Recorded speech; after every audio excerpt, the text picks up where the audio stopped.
I wanted to briefly kind of review the map and explain the areas of the map. I know some of this will seem really basic,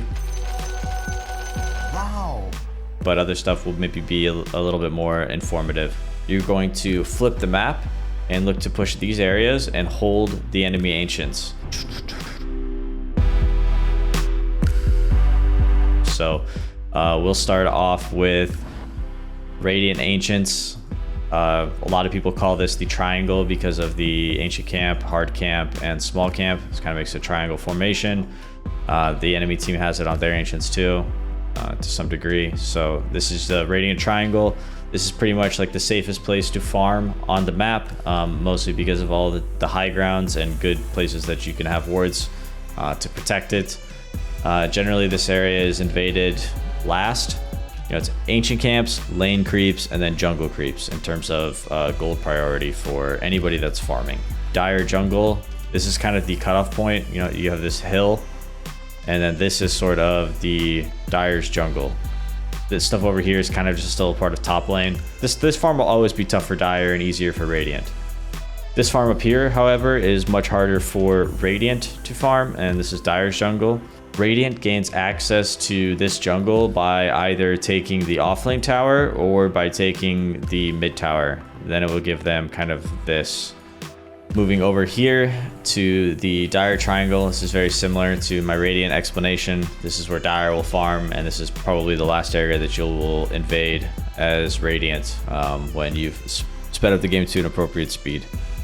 Radiant jungle, same thing. This area over here is farmable by Dyer pretty much all of the game, but this area over here is Radiant's up until Dyer takes either the mid tower or the offlane tower, or potentially both. The first step to speeding up the pace of the game is going to be taking the offlane tower, sometimes maybe the mid tower. Once you take either the mid tower or the offlane tower, you will take over the enemy team's jungle. And then once you take over the enemy team's jungle, you'll look for opportunities to take the mid tower. Now you're going to look at pressuring the tier 2 side lane tower. And once you take this tier 2 side lane tower, you'll be able to claim the enemy team's outpost. And then once you claim the enemy team's outpost, you're going to flip the map and look to push these areas and hold the enemy ancients. By holding their ancients while they don't have this side of the map, you know, if ideally they're not farming your ancients, you're farming their ancients, this is when your team is going to start to pull ahead massively in net worth. Whereas like an enemy good team, even if you're winning the game, they're just going to mirror your movements and trade farm until a better moment, possibly later in the game when they've gotten their their BKB or Blink Dagger or whatever item they need that it is to fight. Giving up first Roche for map control is actually a better trade at the moment. Here I'm just going to show you like a very sped up version of what I'm sort of talking about, how I believe map movement should and optimally does work at the moment. I'm going to be making that move from the safe lane, and obviously I'm going to be pushing and killing creeps a lot faster. So if you're winning your safe lane, at some point in that 5 to 10 minute mark, you're probably going to want to make your move.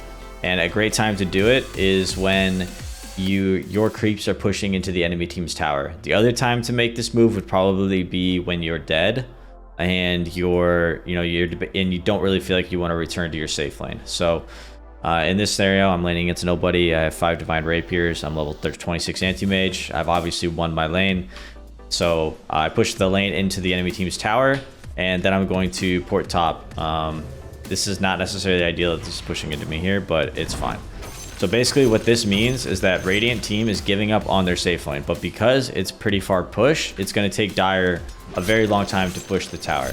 Here is where Radiant wants to collapse onto this tier 1 tower, and because these guys are busy here, right? They're busy here farming this wave that you push into them. It's going to be tough for him to respond in time for this top play. And if he does respond to this top play, Radiant will always have the option to just back up, because there will be nobody pushing bottom, and there won't be like any consequences of this rotation from the Radiant team's safe lane. So here we take the tower, and now because we've taken this tower, it's going to give us access to Dyer's jungle. We can get a ward on this cliff, we can get a ward on this cliff. These wards will just really give you like free reign over the enemy team's jungle. And and this will make all this area feel really safe for you to farm. While you guys are, like, somebody is in here farming this jungle, somebody should be, you know, slowly pushing these creeps into the top tier 2. They don't necessarily have to be hitting the tier 2, but you want your creeps to kind of start chipping away at this tower. And then when the siege wave catapults do come, that is a moment where you guys can group up and you can, you know, potentially push the tower together. Dyer is going to feel like they either need to come and fight you, or they're going to feel like they need to go do the same thing and take your jungle. So when they start sending heroes bottom, and ideally you're ahead of them, so like you've taken the tier 1 before they've taken your tier 1, you know, you have more tier 2 damage, tier 2 tower damage than they have tier 2 tower damage. Maybe you forced the glyph when they haven't forced your glyph yet. These are all really important things to remember and will help you determine who is actually ahead in terms of the pace of the game. So when they start showing heroes bottom, this is going to open up opportunities for you to commit more resources to either this tier 2 tower, or maybe there's an opportunity for you guys to go for a play and get a kill on mid. This is the map, right? This is Radiant's map over here, and this is Dyer's map. So one way to make sure that you never get out farmed is to clear every single camp every single minute.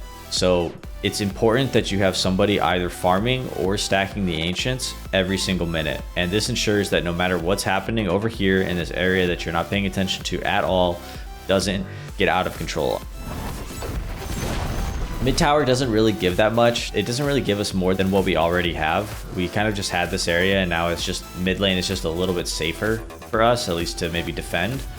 That's why I think of the mid tower as kind of like a bonus tower that you basically reward yourself for maybe winning a team fight or getting a couple kills, and the enemy team wanders into, you know, their jungle, which they shouldn't be there.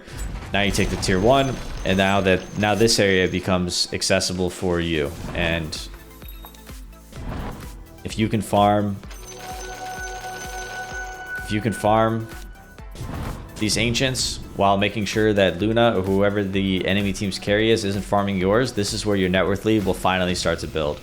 And this is where the longer you sit in this formation where like you're farming their ancients, cutting mid wave, cutting bottom wave, and then farming jungle, and they're gonna feel like they can only farm this area of the map. When you do this, you might be able to gank them when they go for your outpost. They're going to be walking through all of your wards. There might be opportunities for you guys to jump and kill them there. And they're eventually going to have to make a move into your triangle where they are the most exposed. If you don't feel like you can catch them, then forcing them back is definitely the play. What you want to do is you want to hit the tower up until the enemy team's carry ports back. It's the only one that really matters. You know, the Luna, the anti-mage, the Spectre, whoever, like you need to see them. So Roche is, I would treat it kind of as a bonus for your team, kind of like that mid tower. You know, you want a big team fight, and there's an opportunity where you guys feel like you can get a free Roche on. If you're ahead in a game and you go to Roche with only like a 1 to maybe 3 or 4 or 5k, I don't even, maybe even a 10k gold advantage, it's an opportunity where you guys are going to be really grouped up, and the enemy team has a chance to cast their ultimates and maybe win a team fight. If you never give them that team fight and they're just behind, they're never going to catch up, is how I see it. And the team that's more farmed will get more farmed, and you guys can take fights that are your fights rather than you know, kind of being all grouped up ready to catch a bunch of spells. All right, guys, so ending the game, it can be a bit tricky. If you guys are playing a perfect game and you're playing really fast and you're already threatening high ground with maybe first Aegis, it's important to remember that you can push with the first Aegis, but sometimes it can just be a little too risky. So if you really want to play safe, I would never discourage an enemy team being patient enough to wait for second Roshan. And then you want to just kind of siege, right? Ideally, like one of your supports has a solar crest, right? You guys have some defensive items, some way to save. Maybe you're placing a ward in their base, like you have some sort of strategy for basing. But you know, if you're playing the game well, you should have a bit of a net worth lead advantage. You know, you've got an Aegis, and you should just be able to siege the high ground and force the enemy team to fight you. And if you win that fight, you win the game. If pushing high ground is too scary, one thing that you can do is just sort of threaten high ground while also looking for pickoffs. You know, smoking supports that have blink daggers, like Lion is very popular right now.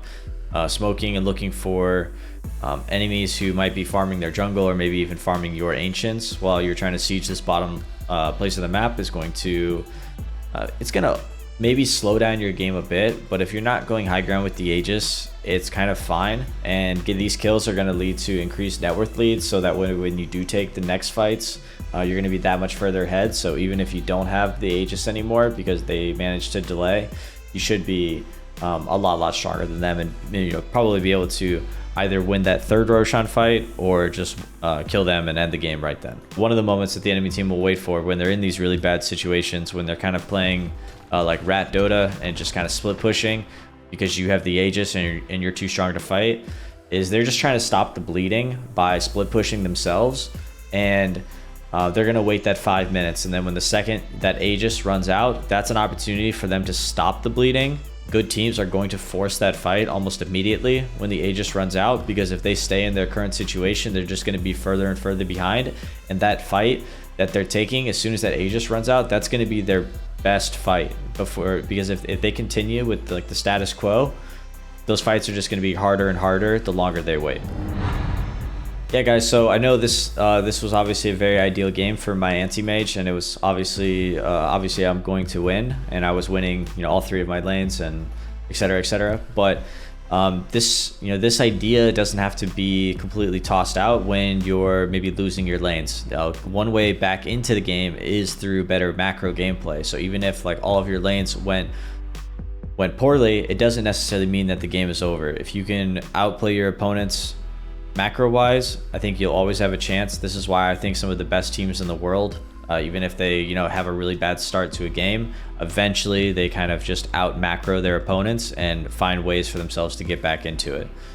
So if you're losing a game, just remember some of these guidelines and maybe kind of help your team get to certain areas of the map, hold these areas, get good wards for your teammates. If you ward this cliff or whatever, your teammates are going to feel safe in this area. They'll probably end up following you there. So guys, in the next upcoming videos, I'm going to be going through each one of these steps in detail and kind of show you guys exactly what it might look like.